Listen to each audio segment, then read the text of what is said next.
Today is a high future looks bright. Bob's mother and Mary's parents are confident, too, that the marriage will succeed because it's based on many things: companionship, mutual interests, shared ambitions, and that mysterious intangible quality which we call love.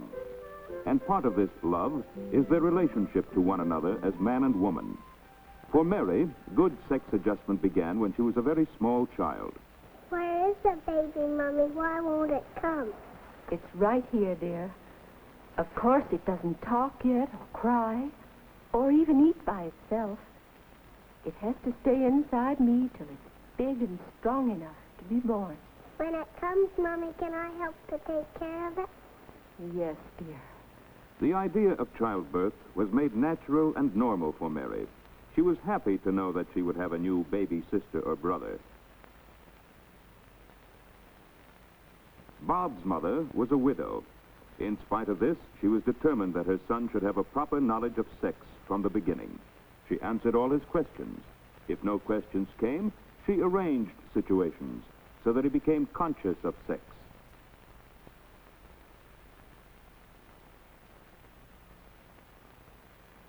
When he was little, Bob and his mother were always together, and they had a wonderful time.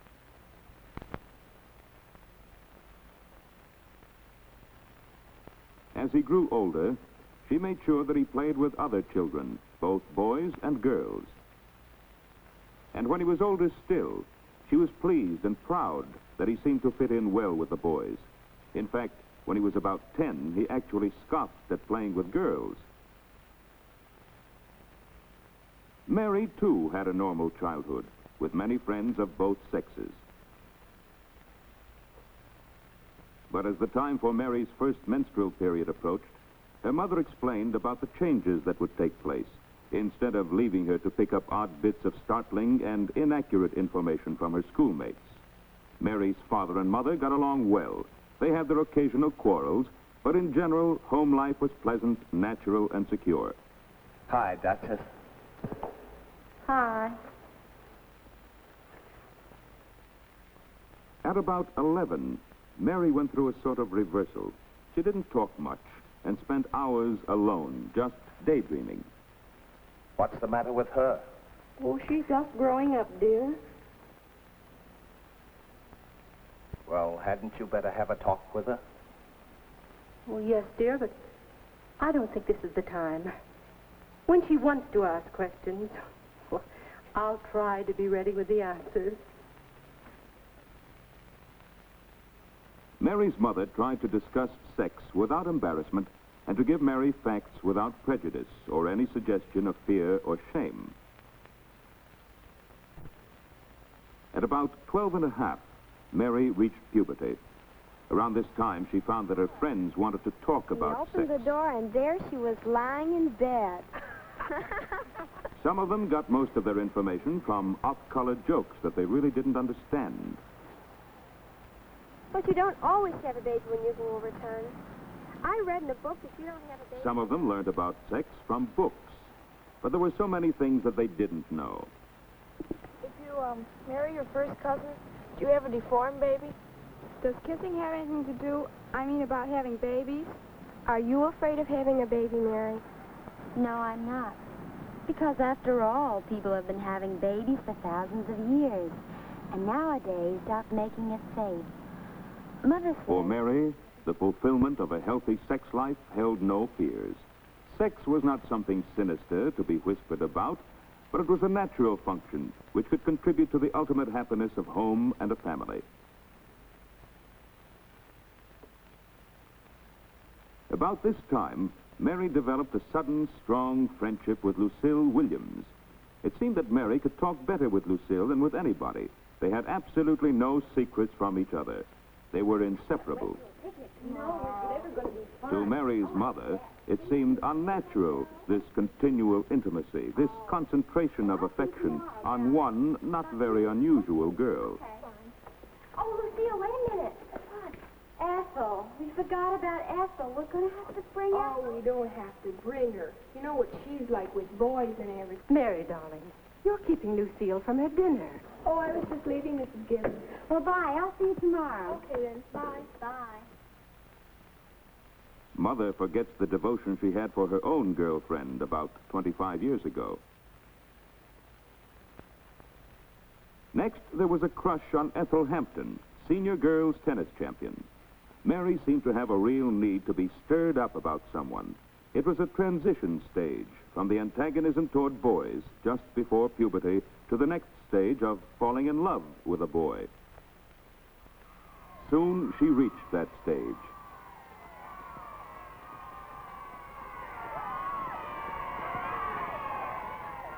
Her next crush was on the captain of the school football team.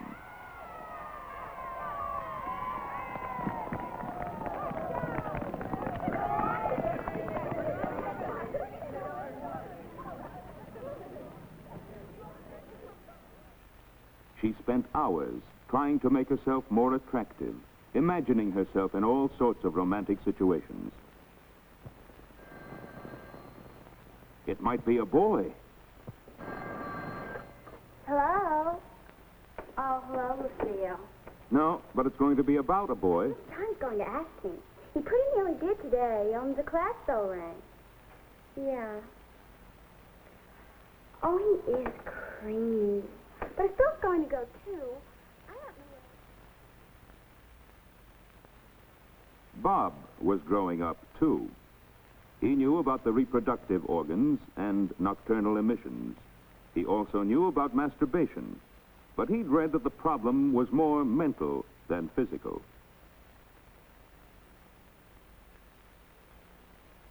He knew that the healthiest life for him was to have plenty of exercise and fresh air.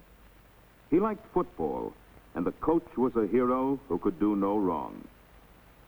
Bob tried to be as much like him as he could.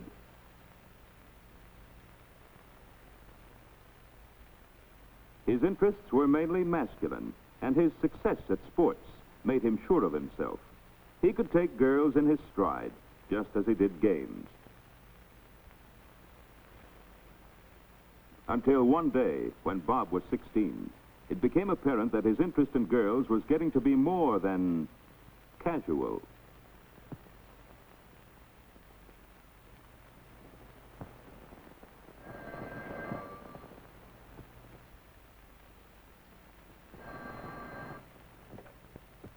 Hello? Oh, hi, Ken. How are you? Oh, she's okay, but I can do better than her, Kenny. She's going around with Dave anyway. Well, let him keep her. Well, sure I could. I just didn't want to. Well, so what? I've got better prospects than her, too. You should see the one I'm taking tonight. Sure, that's the one, Elsie. What a doll. Her old man's got a car. Lets her use it every Friday. I'm taking her down to Snook's Pond tonight. We might go in for a little swim.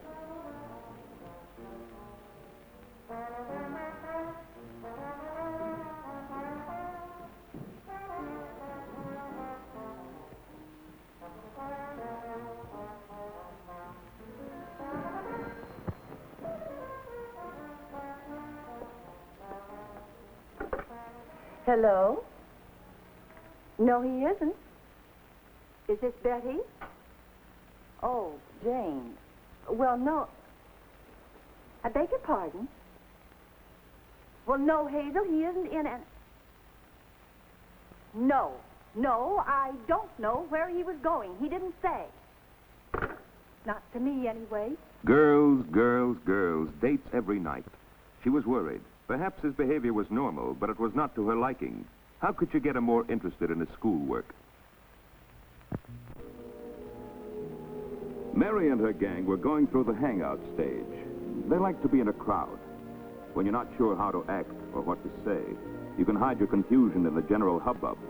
A girl has to look as though she knew her way around, be more sophisticated than she really is. It was all new and exciting, and Mary was proud of her success. She wanted the others to see how popular she was. Hi, Mary. How about going to the dance with me Saturday night? Well, I'll think about it. Hey, wait a minute. What about me?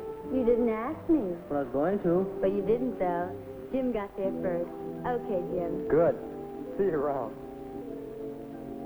A little popularity gives one self-confidence, which isn't a bad thing in moderation.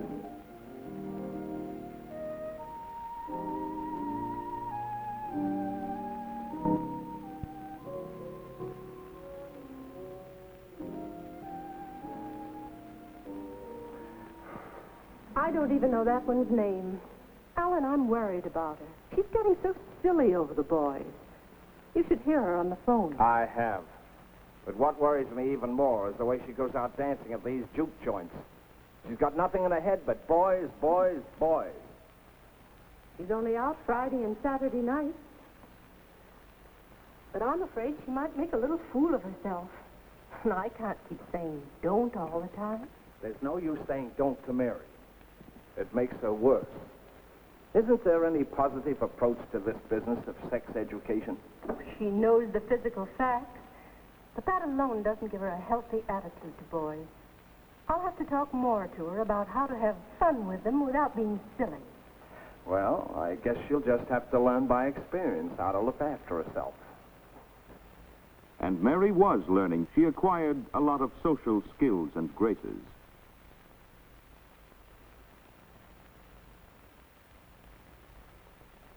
She learned how other people are likely to react to different situations. She learned about herself. And by going with a lot of boys, she found out what kind of boys she really liked most. And her mother tried to help her develop sound judgment about boys, not to be influenced by superficial glamour or the opinions of others. Because her mother never seemed shocked, Mary talked freely with her. By 16 and a half, Mary had settled down to go steady with one boy, George Palmer, who was in her class at school. He wasn't her ideal, but she liked going steady because it meant that she was always sure of having a date, and she never felt left out and unpopular. Her parents thought George was a nice boy, and they were glad to know who Mary was out with at first. But after several months, her mother began to be afraid that the affair was becoming too serious. Actually, Mary and George were at the point of breaking up anyway.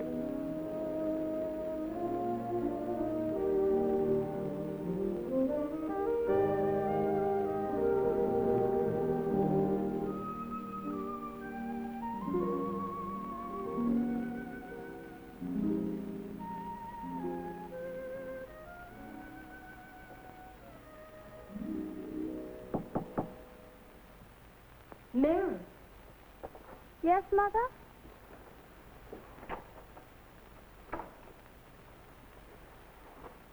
George again? Yes. You're seeing so much of him, Mary. But I've told you, he's just a date. Can I have dates if boys want to take me out? Boys, yes. But is it always going to be George? It could get to be that way, you know. And I just don't think George is the one for you.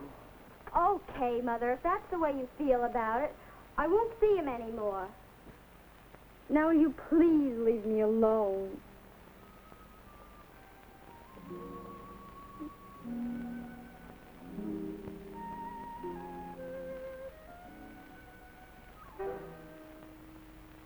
Bob's mother was having her troubles, too.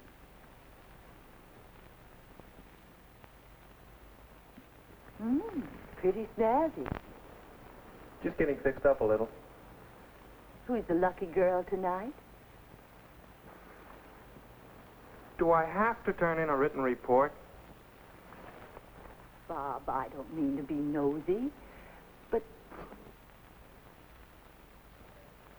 if it's Marion again, she just isn't the kind of girl I like to have you going out with.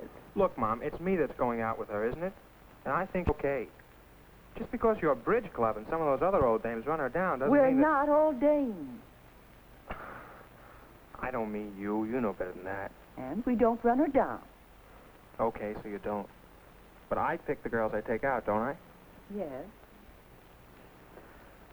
I guess you do. Good night, Mom.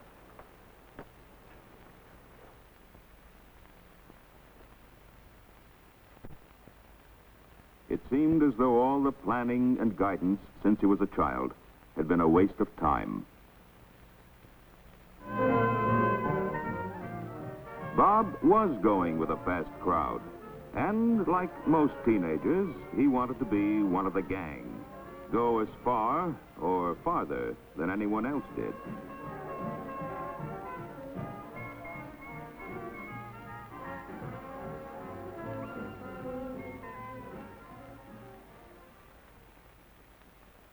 His mother didn't know what to do. If she said anything, he just became more secretive and defended his friends against her old-fashioned morals, as he called them. She felt that somehow she had failed in his training. In the meantime, Mary had a new steady, Stanley Brooks. He had a good disposition, intelligence, reasonable good looks. He came closer to her ideal than George had. In fact, she thought this might be the real thing. Mary senses that her mother approves of Stan, and this encourages her to talk to her about him.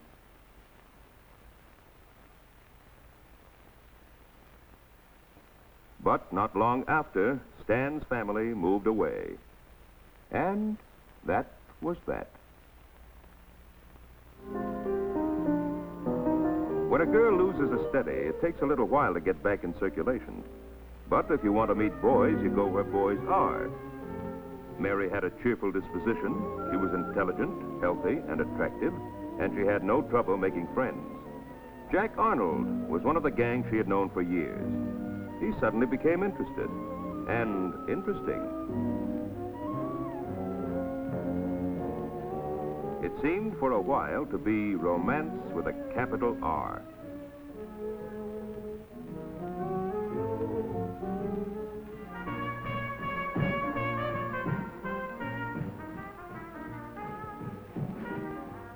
Jack, please don't do that. Don't act like an iceberg all your life. Look, we love each other, don't we? Yes, but after all... After all what? Take me home. Now Mary began to realize what her mother had meant all these years. Through her own experience, Mary was developing a sound ideal of what love should mean in her life.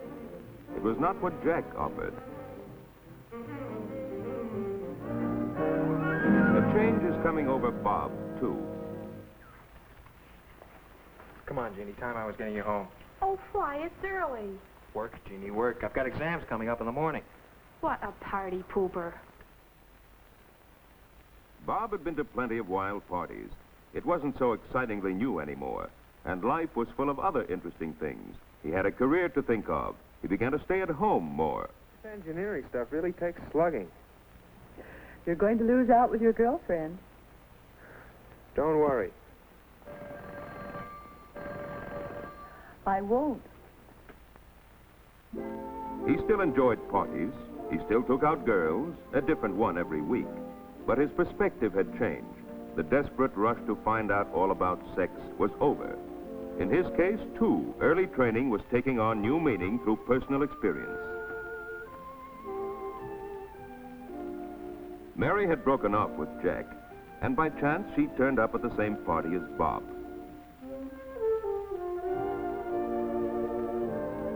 When they met that first night, both had a pretty good idea of the kind of people they really liked.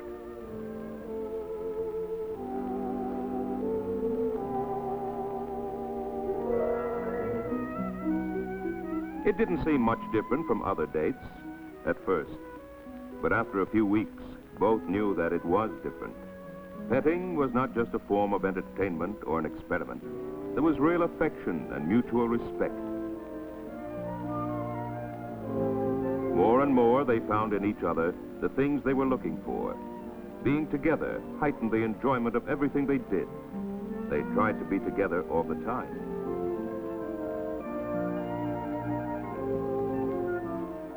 They had their quarrels, mostly over jealousy.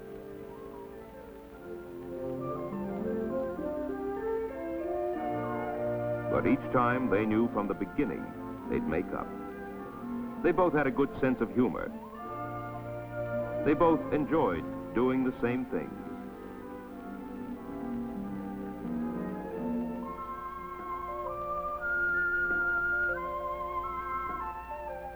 Because of similar family and educational background, they had much the same way of looking at things. they began to know that this time it was for keeps. They were so sure that their love was deep and spiritual that at times a marriage ceremony seemed to be just a formality. Love seemed to be all that really mattered. But each of them knew deep down that they wanted their marriage vows to have real meaning.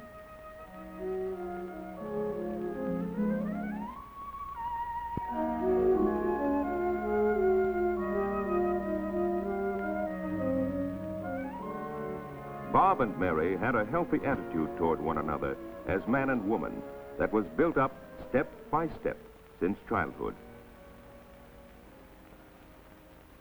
First, each of them learned the biological facts of sex as soon as they were able to understand them. Second, they learned about the other sex from their own experience. Thirdly, their parents tried to help them understand the real values of sex life.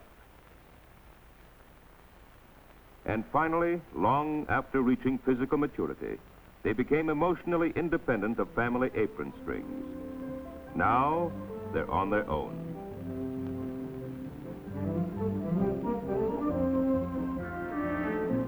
Do you believe their parents have done the best they could to help Mary and Bob make all these adjustments?